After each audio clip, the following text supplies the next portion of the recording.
Hello everybody, this is Johns Hopkins with Baltimore Heritage, and we're back with another of our 5-Minute Histories videos. And today I'm up in Cockeysville, just north of Baltimore City, north of the Beltway. And behind me is the Beaver Dam Quarry, now the Beaver Dam Swim Club. And for almost 90 years, Baltimoreans, in fact, people from all over Maryland, have come here to escape the summer heat and take a dip. That's what we're going to talk about today.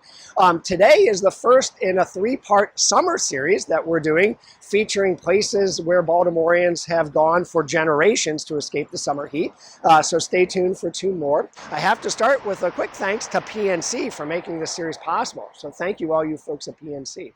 All right, before jumping into swimming at Beaver Dam, get it, hot, jumping in swimming, let's start for rocks. And this quarry was opened in 1815 or thereabouts on a vein of stone that runs from about Lake Roland all the way up here to Cockeysville.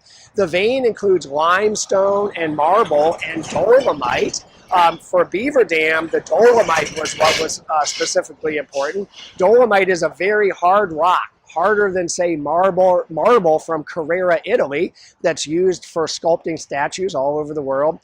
Dolomite is good for building, and dolomite from Beaver Dam has shown up in some pretty impressive buildings. It shows up in Baltimore City Hall and the courthouse in Towson. It shows up in the spires of St. Patrick's Cathedral in New York City. It shows up in the the columns in the U.S. Capitol. Those columns were required to be 36 feet long by 3.5 feet wide, and apparently only one quarry had stone that met those specs, and that's here at Beaver Dam. It shows up in the Washington Monument in Baltimore, and it shows up at the top of the Washington Monument in Washington, D.C. If you're curious, the bottom is made of marble from just around the corner in Texas, Maryland, and it shows up, of course, in countless marble steps throughout Baltimore City. The heyday of quarrying was in the late 1800s when over 200 men, many Irish immigrants, worked here for $1.18 a day. That was the going rate.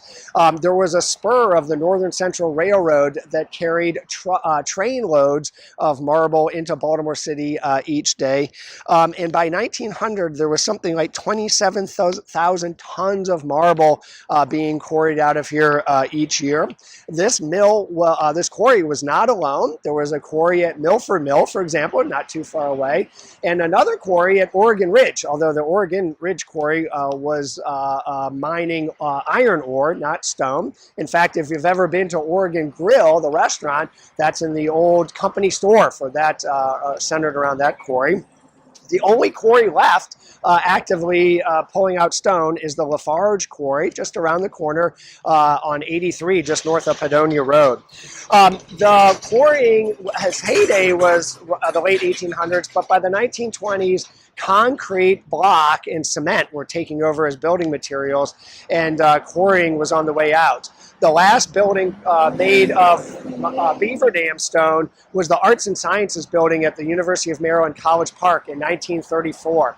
And this quarry closed just shortly after that. When the pumps stopped pumping water that was coming up from springs in the bottom, it didn't take long for this enormous big bathtub to fill up with cool, maybe even cold, naturally fed spring water. And by 1936, people were paying 25 cents a day to come and take a dip. There was no Interstate 83 back then, so Baltimoreans would take a nice country drive through winding roads to get up here, hike along nature trails, bring a picnic out with them, and then, of course, jump into the spring water that filled the quarry. Back then, things were a little different. For one, there were no lifeguards. It was swimming at your own risk.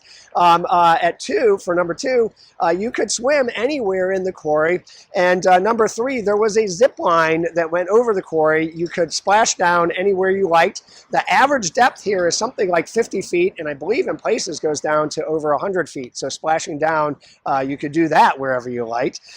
For sure, there are risks for swimming in quarries, and there have been people drowned here and in nearby quarries.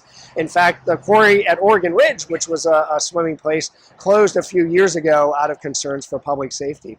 But there are many folks who believe that the joys of swimming in quarries outweighs the risks. And those include two folks who in 1992 were interviewed by the Baltimore Sun, two ladies who had been coming here for something like 45 years on most summer days, and I think that might not have been that unusual. They expressed sentiments about this place that I think a lot of people share.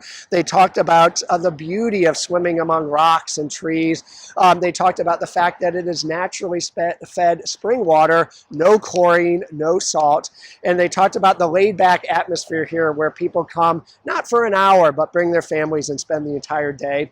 In 1997, the Sun did another article interviewing a family that had grown up in Baltimore swimming here. It moved to New York but made an annual pilgrimage back. One of the parents, she said, quote, "We really feel strongly about this place. The kids see it as part of their Baltimore itinerary when we visit."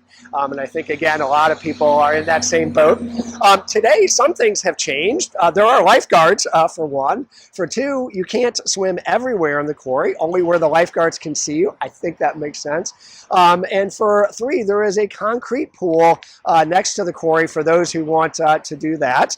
But in essence, things have not changed. It is still swimming in naturally fed, cool spring water among the rocks and trees at its core.